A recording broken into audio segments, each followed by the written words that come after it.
So welcome everyone to today's webinar.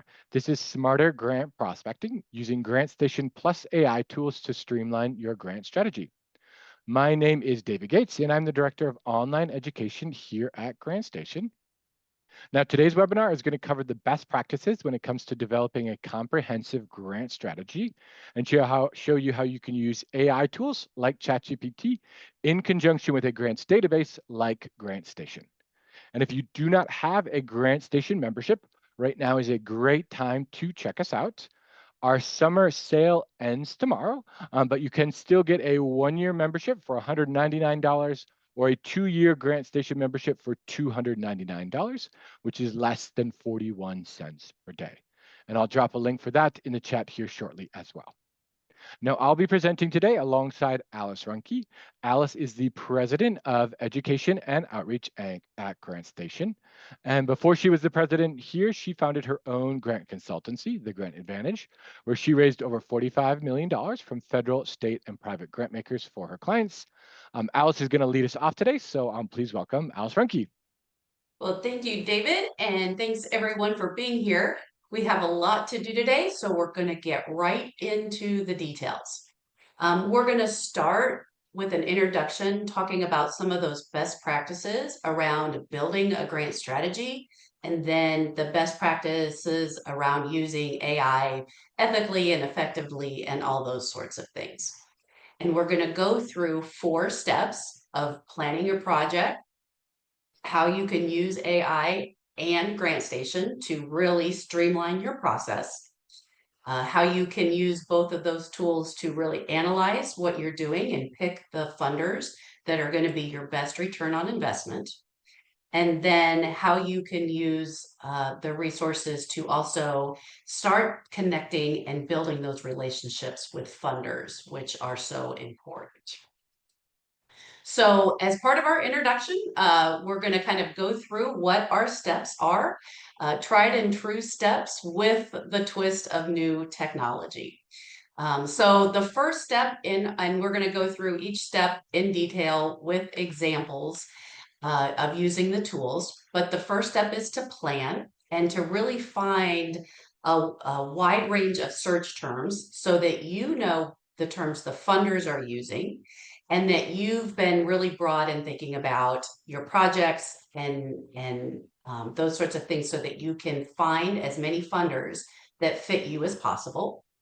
Then we're going to talk about doing the research to find that strategic alignment between you and the funder, and then be able to really dig into the funder's information so that you can make strategic decisions to find those funding opportunities that provide the best return on investment given your situation, your organization, and what you're trying to fund. And then, like I said earlier, finally, the last part is something that actually most people find very, very daunting, is that connecting with funders. So hopefully this process will also take a little bit of that fear about that first outreach that people kind of sometimes are a little bit afraid of. So hopefully these tools will help you do that as well. Great. So, oh, go ahead. Yeah. Yeah, David's going to talk about some AI best practices here.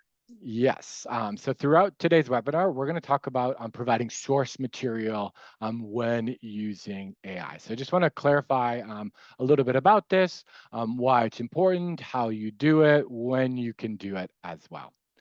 So providing source material means basically that you are giving these AI tools like ChatGPT or Gemini some information about your organization before asking it to create specific outputs for you.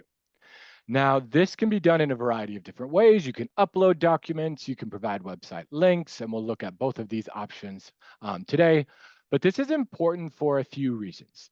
By giving AI some background information about your organization, this is going to help generate more accurate, relevant, and tailored responses.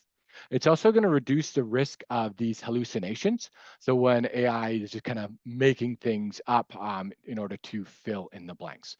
When it has some reference material to go off of, it does a much better job tailoring its answers to you. Now, how you can do it. So as I mentioned, there are a couple of different ways you could do this. You can upload key documents. So the free versions of ChatGPT and Gemini allow you to upload or attach documents. So you could upload something like a grant proposal, your case for support. And on the next slide, we're going to look at some different examples of things that you could upload. Additionally, you could just provide website links. So you could direct these chatbots to specific web pages with information about your organization. One thing to clarify when you're having it or when you're providing it links is it's only going to visit the specific web page that you are focusing on. So if you tell it to go to your organization's overall web page, but you have a history page and a programs page, then it's not going to be able to look at all of those different opportunities. So you really want to make sure you feed it in the specific web page that you're talking about. Now, when you should do it, if you need responses that align closely with your organization's mission, your program, your language, then you should provide source material. If you're concerned about AI making information up or hallucinating, then you should provide source material as well. But just to note, you don't always need to provide source material. Sometimes AI can be just useful for brainstorming or drafting general templates. So now Alice is going to talk through some different examples of potential source materials that you could use. Yeah. So while this isn't an exhaustive list, this is just some examples of different materials that you can use. Your annual report tells a lot about your organization and projects. A comprehensive grant template, which I'm going to talk about in just a second in a little more detail, that we teach and use a lot at GrantStation. Then you have any other previous grants or proposals that you've used. Uh, Keep in mind, though, if you have proposals that maybe weren't very effective or weren't well written, you might want to not use those or improve them a little bit before you enter them in. Also, just if you have a case for support, like David said, your website, a strategic plan that shows the direction of your organization, any sort of logic model that you may have, or a theory of change, different program evaluations that you've submitted to different funders along the way, showing the success of your programs. And then even possibly, hopefully it's all good, any media coverage or press releases that you may have. So these are just examples of things that you can use. You can use other things, but again, what the idea is that the AI tool that you're using will start to learn about you based on the materials that you're uploading into its knowledge. I talked about that kind of comprehensive grant template, and what we teach a lot at GrantStation is this project planning framework. So I just want to kind of briefly talk about that.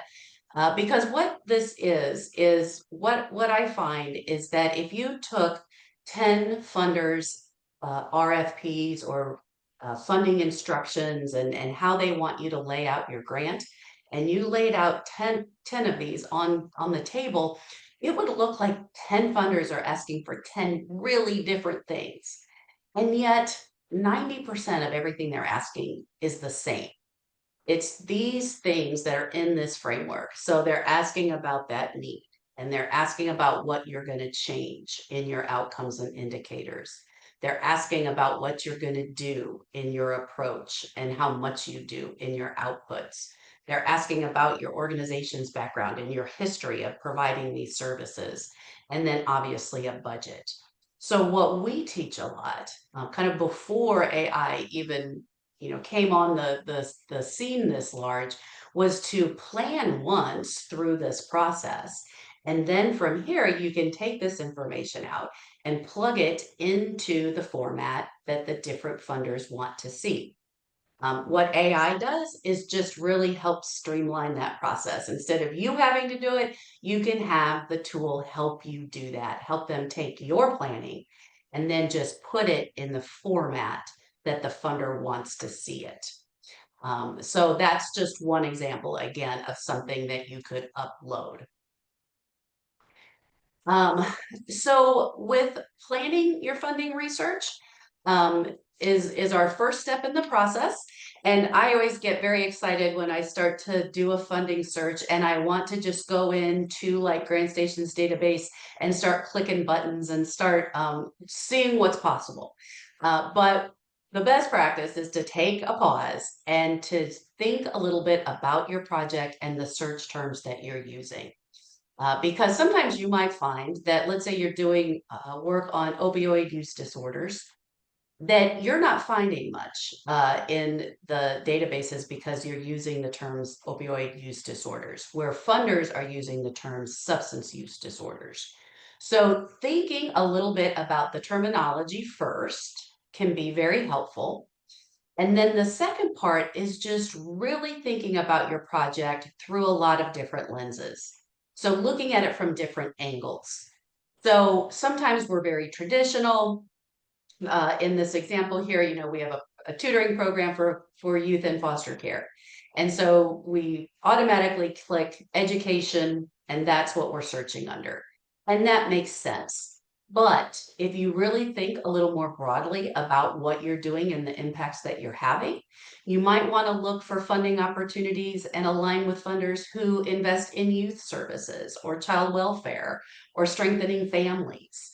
So all of these different lenses that you look at then open up more funding opportunities for you to then take to the next step and drill down to find the best support. One other example of working through those lenses is also looking at types of support. So perhaps you're looking for technology resources for your organization and your programs.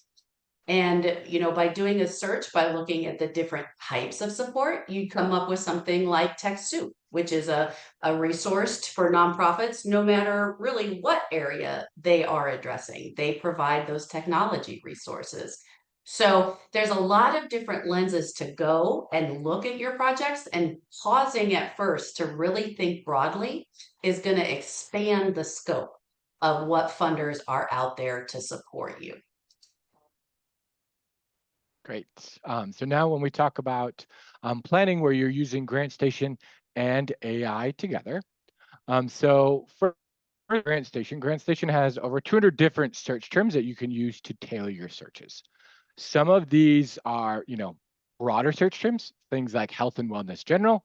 Others are a lot more specific, things like STEM education. So you're going to see kind of a couple different levels when you're looking at our search terms. A common mistake, as Alice mentioned, is to focus on the most obvious search terms and or overlook some that might be relevant to your organization. What AI can do is it can help streamline this process and help you view your project through a variety of different lenses. This can save you time. It's going to make your research a little bit more effective. And ultimately, what it's going to do is just give you another set of eyes to look through your project. So there are a couple of different ways that you could do this. And we're going to talk through a couple of different options here today. So option number one, you can upload 2 documents into your favorite AI tool, whether it's ChatGPT, Gemini, Claude. So you upload GrantStation search term list, which we are going to provide a document in the follow-up materials that you can just upload directly, and also provide an overview of your organization, whether it's that comprehensive grant framework, your case for support, but some information about your organization so it has an idea of who you are. Then we will use this prompt, and we're going to look at this prompt specifically when we jump over to ChatGPT. So that's option number one. We'll look at that here in a moment. Option number two is to test out our custom search term GPT. So a custom GPT is a kind of a mini version of ChatGPT. It's a specific tool for a specific purpose. I have built one for GrantStation search terms specifically. So if you have a ChatGPT account, you can use this, option number two. We're going to look at this here in a moment. If you do not use ChatGPT, if you use a different AI tool, then you would want to go with option one. But both of them are going to give you pretty good results. And we're going to jump over and look at that right now. So let's do our first demo, and we'll jump over to ChatGPT. Okay, so what I am going to do is I am going to add files. So I'm going to add a couple of files, upload, two things. So I am uploading a completed project planning framework. So this is a detailed framework for our grant proposals. It has a lot of information about a hypothetical organization called the Lynn Community Center in Run Far, West Virginia, and the various programs that they offer. I've also uploaded GrantStation search term list. So this is a document that has all of the search terms that GrantStation utilizes. And then I'm going to add in this specific prompt. I'm going to copy and paste this here and say, I've uploaded a list of GrantStation search terms. Please review the entire document to understand the context. But based on my organization's mission and programs, which search terms should we use in GrantStation to find potential funders? I'm looking for both directly relevant search terms as well as broader or less obvious search terms. And after each search term, provide a justification for why it is a potential fit. Now I'm going to enter this in.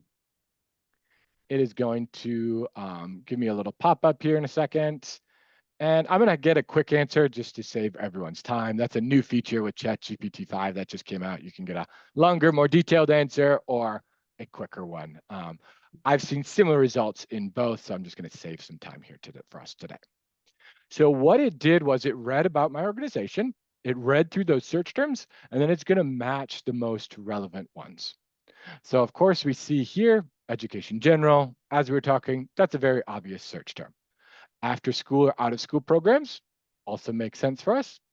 K through 12 education, literacy is a good one. That might be one that we might not think a ton about, but since our tutoring workshops build academic skills, that would certainly be effective.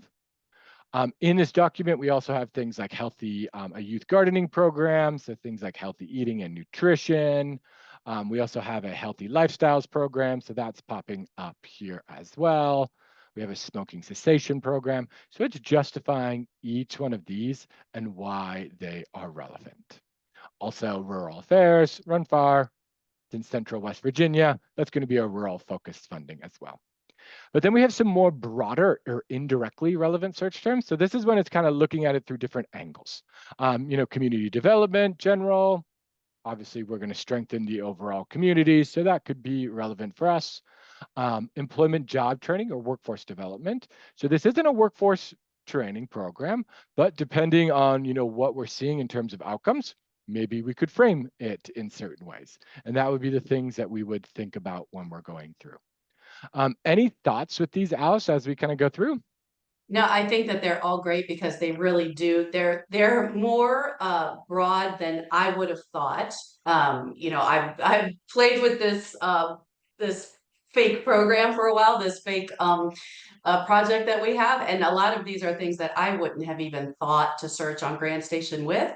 So it even helps someone who's really familiar with search terms and things like that. So it just helps get those search terms moving in your head and gives you a lot broader way to look at your projects and programs and then ultimately find more funding opportunities. Yes. So that is option number one. As we kind of said, this would be useful both in ChatGPT or in any other AI tool that you are using. If you are using ChatGPT, you can use this custom GPT called the GrantStation Search Term Finder. This is linked directly in the slides. You can access it. You do need to have a ChatGPT account to be able to use it, but it's just going to streamline it a little bit more for you because within this tool, I've already uploaded those search terms directly. So you don't have to do it. You can just provide some information about your organization.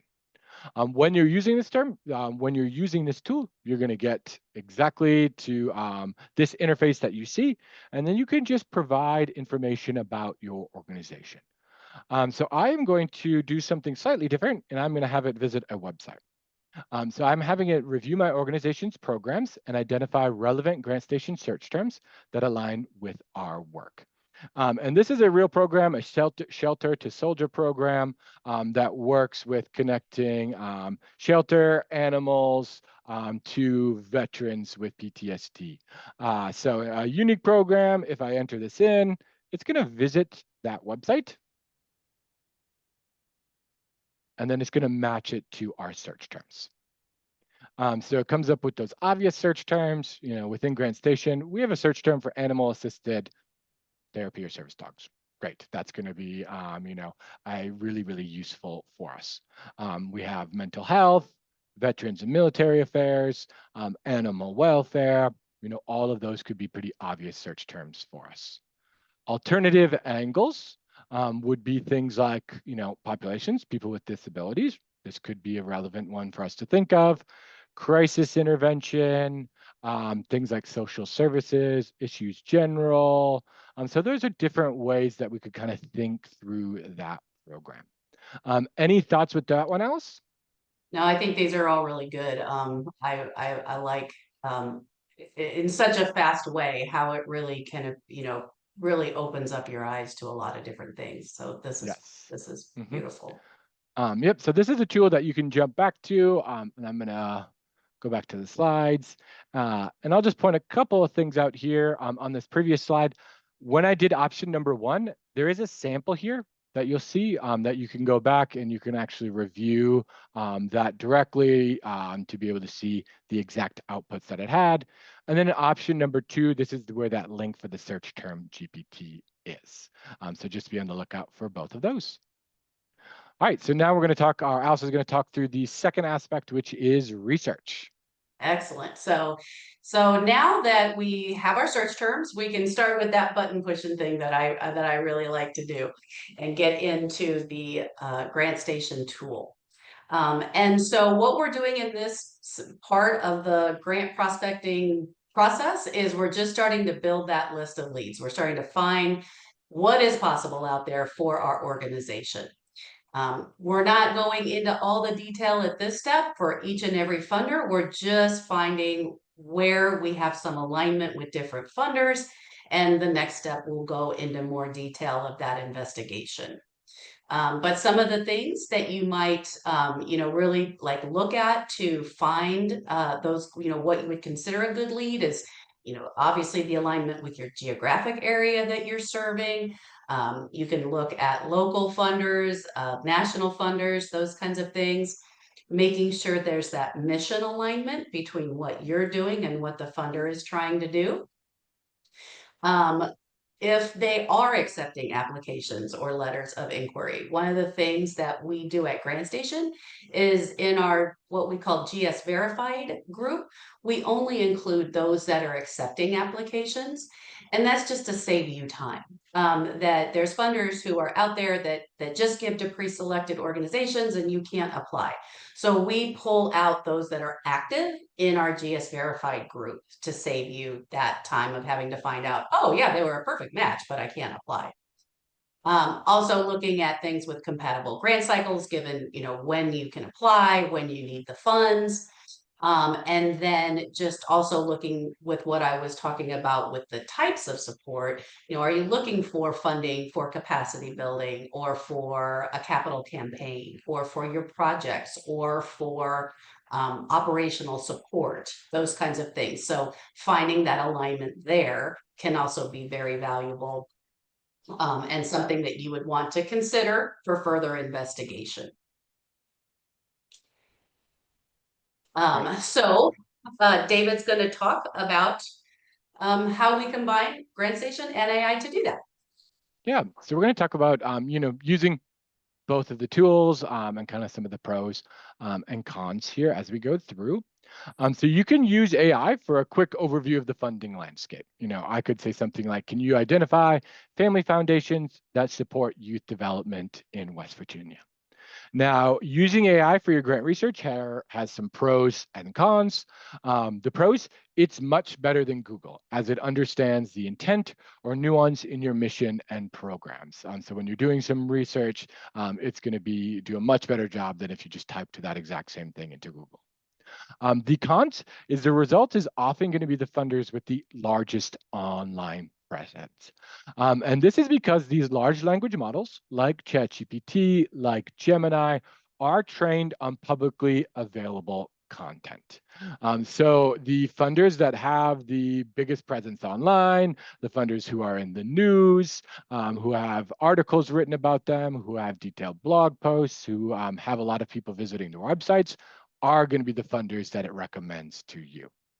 Suggestions are drawn from these patterns in public information, and it's not always live or up-to-date information. Then, of course, you can use a grant database like GrantStation to run structured searches where you're systematically going through various keywords you identified, save top leads for the next step. And you can also find detailed funder information after doing a search using a chatbot. So let's go through and just look at both of these options right now. So first, if we start with ChatGPT and using it just to find some funders, maybe what I would say is in a new chat, I might say, can you identify family foundations that support youth development in West Virginia? It's going to find some decent answers for me. I'm going to go a quick answer here as well. It's going to search David the and web I were for us. practicing this, and it was the day that GPT-5 came out, and it was being very slow, and we were like, "Oh, I hope it gets It faster was by it was Tuesday." slow. It wasn't going on the internet, but it's working a little bit better now today. Yeah, so then we kind of see some of these different family foundations that it found. Alice, I know you probably have a good idea about some of these different ones you're seeing. What are your thoughts as you see this? Yeah, no, actually, it is kind of a little interesting. The just looking at West Virginia, obviously Benedum is our largest funder. These other three are a little bit smaller, or maybe not smaller necessarily. Well, they are probably smaller than Benedum, but they're kind of in different kind of areas, like Southern West Virginia, Panhandle. Carlos is a big one. And then all those community foundations with the youth focus are awesome. Those are there. And so, yeah, they have, yeah, I mean, that's a good start of some different funders. Yeah. Mm-hmm. I Yeah, wouldn't say completely comprehensive, but it's a good start. yeah. If you're just kind of getting Yeah. started, putting some ideas down, this can be a good first step. Uh-huh. And then, of course, we can look at a more comprehensive grant database. So what I've done here with GrantStation, and we're not going to spend a ton of time looking at how you actually do these funding searches on GrantStation today. We do have a free kind of guide to GrantStation, a demo of GrantStation happening tomorrow, where you can see GrantStation in action, how to do the searches, get detailed looks on all of the different features that you would get as a member of GrantStation. But what I've done here within our database is I added these filters. I added West Virginia. I added some of the suggestions that it came up with. I added rural affairs, after school or out of school programs, at-risk youth, and children and youth. And then I can see that it comes up with 102 different matches for my search. So this is showing funders who do give in West Virginia and match one of these relevant search terms for my organization. So this is where that systematic kind of research comes in, because you want to make sure that you are, looking through these different options, seeing if they are a good fit for your program. Of course, as we go through, some of these are going to be better fits than others. We see some like the Antera Foundation, which isn't giving out huge amounts, but it is giving in our region. They do support children and youth. I'd probably want to learn a little bit more about this funder, depending on my exact needs. Quite a few other ones that we're seeing, like the Beckley Area Foundation, it's a much smaller funder. So maybe that would be one that we would want to, just kind of move on. But then as we get down a little bit, we have, this one that we've kind of talked about, the Claude Worthington Benedum Foundation. And right away, we get a little bit more information about this funder. We can see that they're giving in Southwestern Pennsylvania, throughout West Virginia, as well as their total annual giving. They're giving out 15 million per year, and about 83,000 is their average grant. So we're getting a little bit more details as we do this systematic search. And then if you want to learn a little bit more about the funder, you can click on View Profile. So for example, if I go view the profile of the Claude Worthington Benedum Foundation, I am going to get a detailed overview of their organization. I can see the grants awarded, the grant stats. So for example, the median, some comparisons, the number of grants that they've had in different years, information about their key leaders as well, and then a detailed profile. And these profiles are constructed based off information that these funders have listed on their websites, on their 990s. And then we have a team of researchers who will actually reach out to funders, fill in the gaps directly so that we have the most up-to-date information about these funders as possible. Then I just want to kind of show you this because we're going to reference it a little bit later, but this is the full funder profile. And you could, when we get to the next step, and we will do this in a moment, input this information into ChatGPT to understand if it's a good fit for your organization. Anything you want to add as we're looking at GrantStation here, Alice? No, I mean, I think that it does kind of show that again, the the the chatbots can find some different funding sources, but they're not going to find the depth that something like GrantStation will find. And then also, but using them in tandem, you can also find them with AI. Come over to GrantStation, take a look at them. So there's a lot of different ways you can do it. You'll find more by having that direct database, but Yes. both have some advantages. Yep. So now we'll jump back and move on to the third step, which is analyzing and prioritizing. So now that have that list of prospects, you're going to start to really dig in and say, all right, which ones are the best for my organization? And so that's what we're doing here. A lot of this will have to do with the funding opportunity, but also about your organization and what your scope is and what your capacity is. So really looking, is this worth it? Sometimes as you dig into the funder's information, you may find that what they're asking you to submit in a proposal is a lot of information. And if it's a $30,000 grant, that might be worth it. But if it's a $3,000 grant, you might say, hey, that's just too much work for what we're getting. Again, that's very organization specific as to when you kind of find that cutoff. But this is, that would be one thing that you would start to look at. As you overall are looking at those best opportunities, you'll want to kind of rank them. There's lots of different ways you can, strong, reasonable, weak, ABC, red light, green light, yellow light, however it kind of goes for you. But put your top, you'll be able to pick your top ones, kind of those middle ones, and then those that you want to set aside for another day. And some of the things that you'll want to look at is look at who they've given in the past. When David just showed that list from the Benedum Foundation, that's very helpful to see. If they have funded organizations like yours, what amount did they fund? Where have they funded? Those sorts of things when you're looking at national foundations.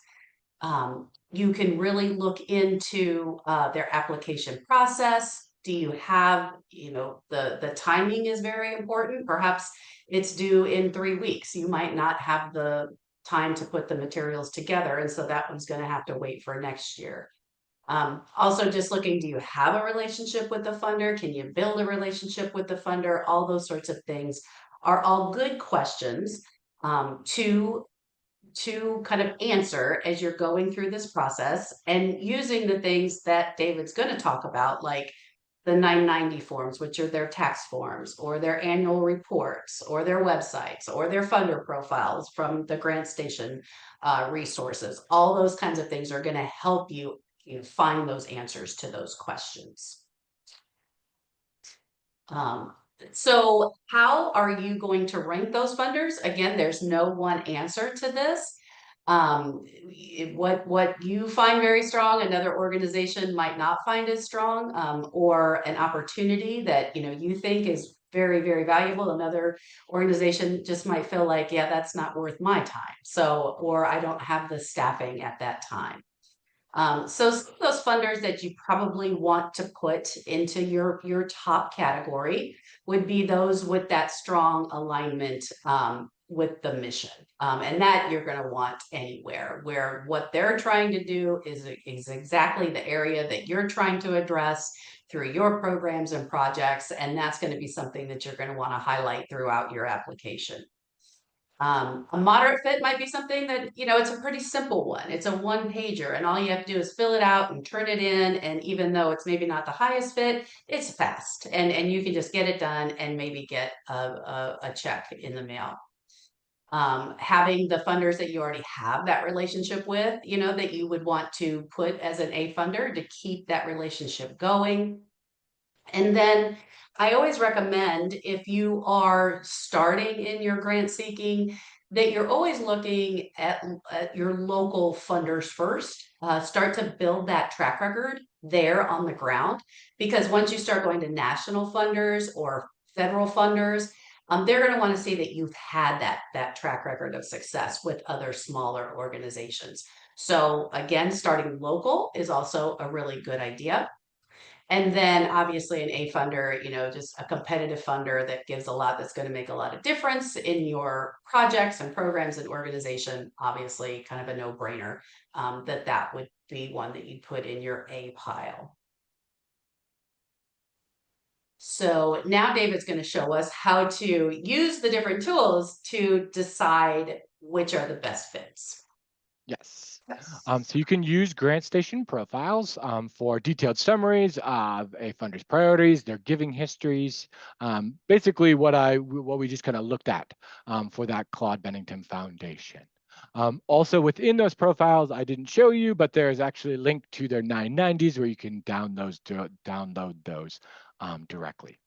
Then you can use ChatGPT or Copilot or Gemini to analyze the information on a GrantStation profile. And we're going to look at specifically how you would do that in terms of copying and pasting that information. You could also upload a 990 form and summarize or interact with the 990.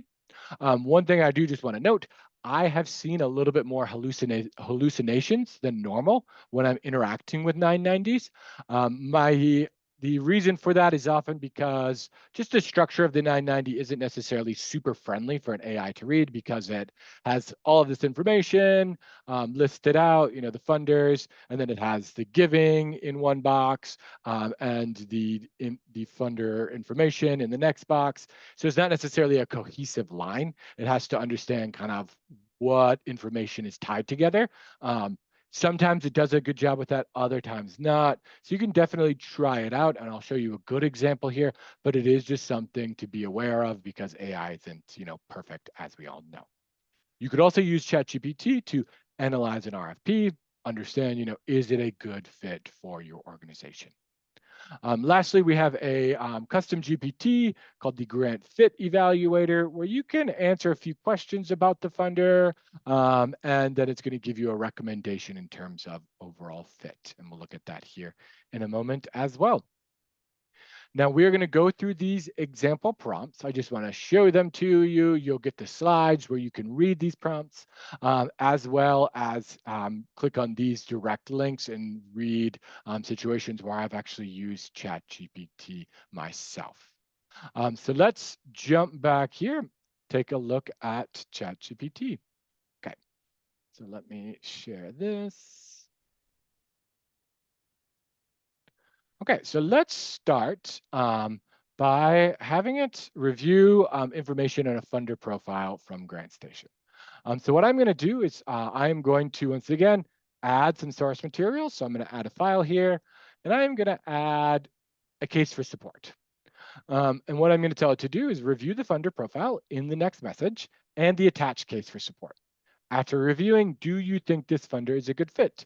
Provide justifications along the way that we could use, I'm going to say here, to strengthen the fit. Okay, I'm going to enter this here, and then it's going to ask me to enter in that funder profile. So I'm taking this information directly from GrantStation, that funder profile we just looked at, and I am just copying it, pasting it into ChatGPT. Now I will enter it in. It's going to analyze that document, analyze this profile, and it's going to give me a detailed assessment of the fit. So we say, based on the case for support, why is it a strong fit? Geographic alignment, great. As Alice talked about, this is really important. Program area match, also really important. The focus on measurable outcomes. So the foundation values innovative instructional strategies and results. Our program demonstrates clear, quantifiable results. So based on our case for support, it's matching those two things as well. Then we have the at-risk youth focus. That could be relevant for us as well. Then it also gives some ideas about ways to strengthen their fit. So integrate career education elements. This is something that the funder likes, could be a way that we could strengthen how we are fitted with it. Highlight early intervention connections. We talk a little bit more about working with middle or high schoolers. This one's saying, if we start earlier, maybe that's a stronger fit. Community collaboration, broader economic development. So it's just giving us some ideas about how we could actually improve, make ourselves a more competitive fit for this funder. And then sums it up nicely for us. Any thoughts with this one, Alice? No, I do absolutely love it. And I do absolutely love how it connected right with Benedum, and where their priorities are, and everything I know about them. And then also just things that, again, we've been playing with this steps to success program for a long time. I never would have thought to kind of make it a more career, tied to career education. Like I never would have thought of that, right? And so these kinds of things, yeah, can really help you, again, brainstorm ideas of maybe directions your programs could go, or things that you can just make sure that you're enhancing, like the early intervention or whatever. If you're already doing it and maybe you just didn't really say it. So that it just blows me away. Yeah, so that one Yeah. can be really, really useful for us. Then we have the 990 analysis, and I'm just going to show you a specific example of this one. And this is because I've checked this example, and as I mentioned before, I have seen a little bit of hallucinations with this, so I'm just being, very forthcoming. But this is one time where it did a very good job of pulling that information directly from the 990. So what I did was have it review the attached 990 and provide information about what is a reasonable grant amount and what amounts did other grantees receive for similar youth-focused or educational programming. And then I pulled the Claude Worthington Benedum Foundation's 990 from GrantStation. I uploaded it here, and it referenced that as I went through. So then I could see that it pulled out some comparable grants. So it went through the 990, pulled out some of these different education related initiatives, and the amount, provide a little bit of description for each one of those. And we could see right away that there's pretty big differences in funders. Some funders are getting 150,000, others are 30,000. But that kind of gives us an anchor range that we could be looking at. It pulls up some observations, this 30K to 75K is typical for local or single school initiatives. The 100 to 150K is for the bigger programs. And then it didn't list these, but some of these 200K ones within that, they were giving money to universities, which might not be necessarily relevant to us, but kind of gives us an idea of maybe some of the money that they're giving us. So this is kind of just analyzing the 990 a little bit. I wouldn't rely on this entirely, but once again, it can give you some good ideas as you are going through. That's about this one, Alice. Yeah, no, and that is always the question is, how much do I ask for, right? And so this does help put it in context of historically what they've done, and it provides you with at least that starting out of the gate for that conversation that you'll have, that we'll talk about next, of when you connect with the funder. As when you're talking with them about the amount, you're not coming out in off the charts in any way. And so it provides you with that initial discussion point, and and just again, a lot faster than having to look through all their 990s and things like that. Yeah. can be really useful. Then the last one we're going to talk about is the Grant Fit Evaluator. So this is another custom GPT. So this is a specific tool that we have built for you to just, kind of think through, whether these grants are a good fit for you. Once again, this is only available to people who have a ChatGPT account. If you have a free account, it works fine, but it does require an account to access. But you'll get to this screen and you can do a couple of different things with this tool. You can have a high-level grant review where it's just going to ask you 5 questions, or you could have a detailed grant fit evaluation where it's going to ask you 13 questions. We'll walk through a high-level grant review just so you can get to see what happens. So it's going to ask me a few different questions as I use this tool. So first, how well does the project align with the funder's mission? So maybe we say, we're strong alignment with the mission and goals. Number 2, is the project located in the funder's geographic giving area? Also an important thing to think of. Maybe we say, yes, we are. Next up, we'll see, do you have the time and capacity to complete this application well? Maybe, possibly, but it's a stretch. Maybe your organization has a lot going on. So we give that a 2. Next up, what is your estimated chance of receiving this award? And this would kind of depend on where you're at, but maybe we think it's possible. There's a 50-50 chance or around that. And lastly, do we have an active relationship with this funder? Maybe we don't have a relationship at the moment. And it's going to take all of those factors into account, and then it's going to give me a score. So it gave me a reasonable fit. So it had strong points. We're aligned with the mission and geographic focus, 2 critical success areas. But other things that we should be aware of before we're investing time in this one is, the capacity to apply, the likelihood of award, the funder relationship, and ideas in how we could strengthen some of those different areas.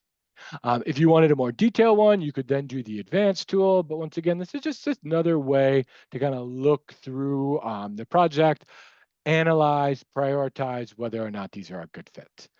Any thoughts with this one, Alice?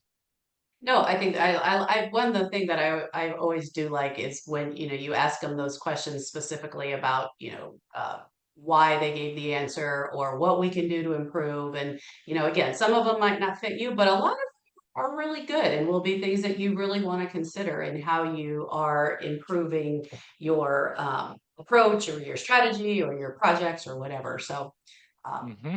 just Yep. again, another brainstorming set of eyes with you. Yes. And all 3 of these different ways of using, the AI tool, whether you're putting information from a GrantStation profile, whether you're interacting with a 990, whether you're using this Grant Fit Evaluator, the overarching idea is to just, take that time, do your due diligence with the funder, analyze, so that you can prioritize the funders with the highest return on investment, and so your organization has that systematic way of approaching these funders. You're not just going for the shiny object, you're thinking about them, objectively, are they a good fit? Is it worth the time we are going to invest in applying for them? Then let's jump back to the slides here. And what are we going to do with this information? Alice is going to talk about building a grants calendar. Yeah. So this is, an important step to really take those top funders that after you've done all that research that you've identified, here's my A team, making sure that you have their deadlines on a calendar and, build around those. And then always looking ahead for the next 6 to 12 months so that you know that you have the staffing available at the time. Sometimes a grant proposal might be due when you have a really big project going on or another fundraiser or something. And so kind of making sure that you have the capacity of the human resources to do it. And then just again, also just aligning with, what you can realistically manage. After you've done your top priority ones, then you can start to add in the lower ones as that middle, that middle group. And then maybe even start to look at just putting those exploratory funders, like the ones we want to build the relationship with first, start putting that on your calendar as well, so that you're making sure that you're starting that process. We have a dashboard if you have a GrantStation membership that you can add those tiers and then it auto populates the deadlines. We're going to be doing some improvements to the dashboard as well coming up. But we've kind of found that if you ask AI if you take the information from GrantStation's dashboard and you put it in AI, it doesn't really seem to have a great capacity to make you a nice calendar. So this is something that as of right now, you will do better than the tool will do. So it's just something you have to do manually. And then the last part is just that connecting with funders, and we will go through this and then we might get a little to the end, but we'll be able to answer those questions after that if you guys can stick around with us for a little bit. So with the connecting, again, this is, one of the things that I find most people find very scary. Just realize they're people too. And as you're reaching out to them, that you want to be prepared, show them that you've done your research, and talk about that alignment and talk with them about how you are connected. And then you can have that list of, good tangible questions that you might have based on their application itself, or how much should we ask for, those sorts of things. But then reaching out to them.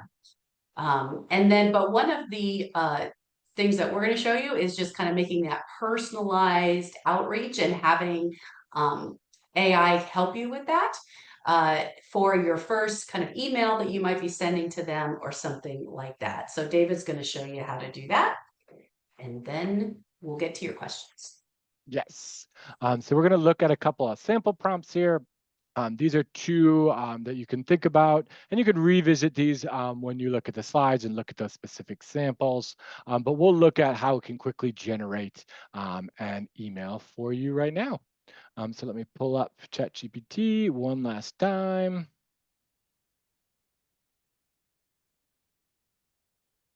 Okay. So when we are with ChatGPT, what I'm going to do is I'm going to start a new chat on the left. I'm going to enter in this information. And I say, write a warm, engaging invitation email to this funder. And I listed the funder directly. So I provided some source material or a website for it to visit, inviting them to an open house about our Steps to Success program. Review their website and the attached case for support to align our work with the funder's goals. So here I'm providing it with two different resources for it to look at: a case for support, so it understands about my organization, as well as a link to the Ross Foundation. It's going to take both of those information and kind of write a email that aligns with the funder's priorities.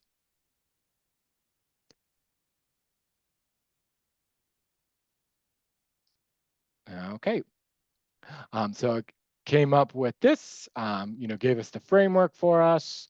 We've long admired the Ross Foundation's dedication to enriching children's lives, both inside and outside the classroom. This appears to be, I would confirm this, but this appears to be pulled directly from the Ross Foundation's website. So that could be a good strategy to really align your language with the funders, show that you've done your research. Then it also pulls in specific information about our organization, shows some outcomes that we should be proud of, and then talks about, the open house, how it could align with the funder's priorities. And then, of course, we would fill in those event details ourselves.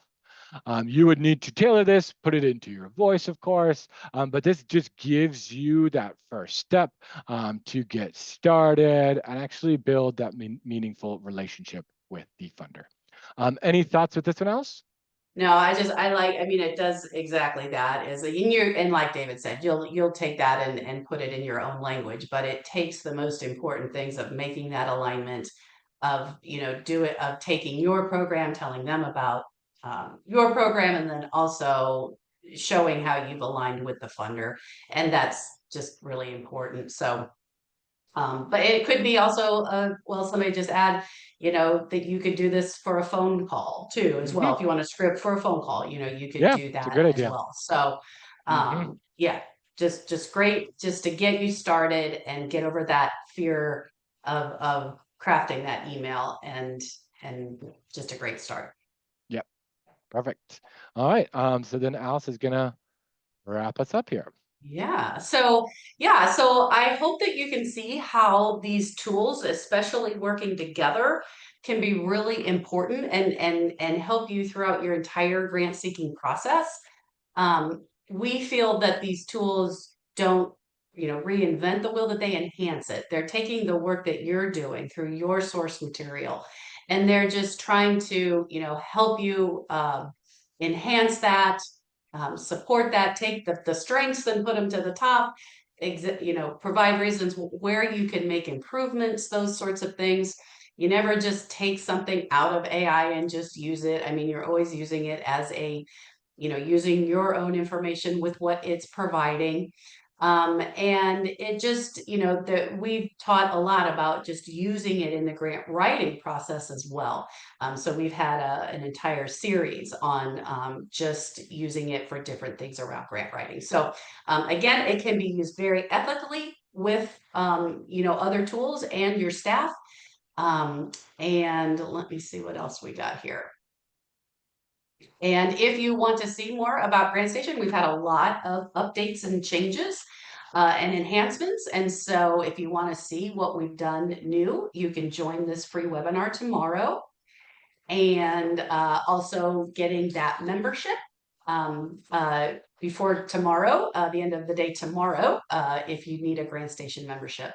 A lot of people have been asking where those links will come in when you get this. These are the links to the Search Term GPT and the Grant Fit Evaluator GPT. So those you will be getting as well.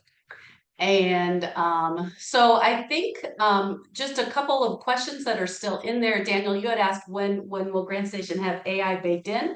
It is something that we are working at, and as we're improving the dashboard right now, we've just improved our interface really well, and now we're working more on our dashboard. So we're working on it and trying to make it as seamless as possible. Yes. And I would just add in, some things of like, we are understanding that the privacy is important. So those are the things you want to make sure before we're just adding it to, the dashboard, to just make sure we're taking in all these considerations with these tools as we move forward before we just, bake them in. Yeah, absolutely. That's a great point. Autumn asked about kind of the privacy of using things on AI. And so it's kind of a long answer, but there are ways that you can increase your privacy. There's settings that you can set where the AI will not use your information. However, there's always a risk. So, there's certain things that you would never want to put in there, like information on a client or something like that. So your organization will kind of have to decide what, setting your own, we've done a whole webinar on that, setting your own goals and policies and procedures on that. So And that's something you could also look I'll up. add in that we have a kind of privacy tolerance worksheet that kind of gives you a little bit of a guide, Adam, about what you might include, what you might not include. And I will put that in the resources as well, so you can take a look at that. Yep. Brandy asked about, this is something I've been hearing a lot about too, but that saying that AI tools are overly optimistic, giving more positive feedback. And you do see that, but then also I think when you ask in your prompts to, provide reasons why, or, if you see it, that it made a mistake, I say, why did you do that? And then it would say, oh yeah, I made a mistake, and those kinds of things. So yeah, you don't want to just, again, this is something that you're using in an iterative process. You're not just taking what it says and running with it. So you're using your own information and your own expertise and figuring it out. Yeah. And one thing I would add to that, Franny, is with the latest release of ChatGPT 5, that has been something that people noticed right away. Was ChatGPT 4 was really overly optimistic, maybe almost too friendly in certain ways. And ChatGPT 5 has taken it a little bit the other way, where they've noticed it in terms of its optimism, and they're trying to, rein it in a little bit. So that is something that is updated as we speak. Yeah. And there's, again, more questions in the chat kind of around that privacy. We do have a recorded webinar, right, David? The policies and procedures is a recorded webinar that you can still purchase on Yes. our website. So you can go and look at that under our online education. The theme of tomorrow's workshop is showing you GrantStation and how to use GrantStation and all the tools and resources, because we just showed you this much of what we offer and what a membership entails. So that's what the session is tomorrow, and it is free. And we're doing, we are looking at a new series as well, looking at some different kind of gray areas around AI, what funders might be thinking, and we're starting to do a little bit more of that deeper research into that, and working with some funders and things. So we're kind of trying to keep up with the tool and staying ahead of it. So those will be some things that we do have coming up in Q4. And yeah, and then I guess just to kind of, I'll just go back to this slide. If you do run into any questions, feel free to contact us. The smart AI questions, those are what you ask David, because he's the awesome one who does all this AI work. And then I'm here for a little bit more of the grant side. So feel free to reach out to us. If you can't show up to our free workshop tomorrow, you can at least sign up and get the recording. Visit GrantStation to see our latest online education offerings in the form of live webinars, interactive workshops, and on-demand learning. GrantStation.com.